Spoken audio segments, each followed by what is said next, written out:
Տարածաշրջանում լարված է մեր հարևան Իրանը գտնվում է պատերազմի մեջ Ամերիկայի Միացյալ Նահանգների ու Իսրայելի նպատակն էր փոխել Իրանի ռեժիմը, այսինքն փորձ էր արվել սպանել Իրանի ամբողջ վերնախավին ու արդեն հայտնի է Ալի Խամենեիի այլ բարձրաստիճան պաշտոնյաների սպանության մասին։ Մենք ունենք մի իրավիճակ, որ Վենեսուելայի նախագահը առևանգվում է, կալանավորվում է եւ պետք է դատվի Նյու Յորքում։ Ունենք նաեւ իրավիճակ, որ էլի ինքնիշխան պետության իշխանությունը թիրախավորվում է եւ սպանվում։ Հիմա Իրանում նոր գերագույն առաջնորդ կընտրեն, նորին էլ կփորձեն սպանել։ Թրամփի հայտարարություններից կարելի է ենթադրել, որ առաջիկա օրերին փոխել Իրանում ռեժիմ եւ հանդարտեցնել իրավիճակը տարածաշրջանում։ Եթե այս պատերազմը երկարի, ապա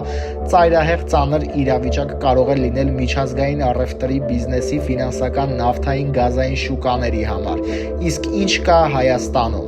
Ուրբաթ օրը Նիկոլ Փաշինյանը հրավիրել էր ազգային անվտանգության խորհրդի նիստ։ Ըստ էության ամբողջ տարածաշրջանի երկրները տեղեկացված են եղել հարվածների վերաբերյալ եւ նաեւ այդ թվում նաեւ Հայաստանի Հանրապետությունը կարող էր տեղեկացված լինել եւ կար անվտանգության խորհրդի նիստ, ինչ են քննարկել, մենք չգիտենք դրա մասին իրականում։ Այսօր նորից անվտանգության խորհրդի նիստ է հրավիրվել եւ ելի քննարկվել են տարածաշրջանում լարված իրավիճակը, այսինքն Հայաստանի Հանրապետությունը պահպանել է բարեկամական հարաբերություններ Իրանի Իսլամական Հանրապետության ամբողջ ղեկավարության հետ։ Օրեր առաջ մեր պաշտպանության նախարարը հանդիպումներ էր ունենում այն մարդկանց հետ, ովքեր երեք առավոտյան սպանվել են եւ դեռ սպանվում են հենց հիմա այս պատերազմի ընթացքում։ Եվ այստեղ շատ կարևոր հարց կա, այսինքն ինչ պետք է անի Հայաստանի Հանրապետության իշխանությունը։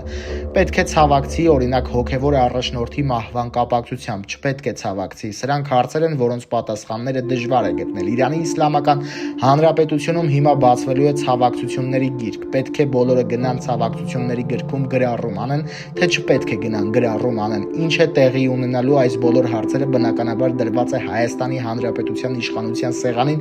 որովհետև եթե իշխանությունը չի փոխվում եւ մնում է այն իշխանությունը, որը որ կա, որը շարունակում է կռվել եւ Հայաստանը պետք է շարունակի պահպանել հարաբերությունը այս իշխանությունների հետ։ Բայց եթե հանկարծ դա չլինի եւ կարողանա ներսից իշխանությունը փոխել, 92 միլիոնանոց երկրում, այսինքն Իրանի Իսլամական Հանրապետությունում նոր ռեժիմ գա եւ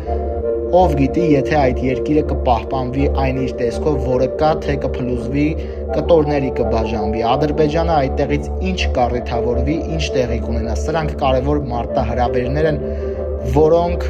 բացի պերաշկի ուտելը հարևան երկրիդ վրա հարձակման ժամանակ պետք է կարողանաս հասցեագրել։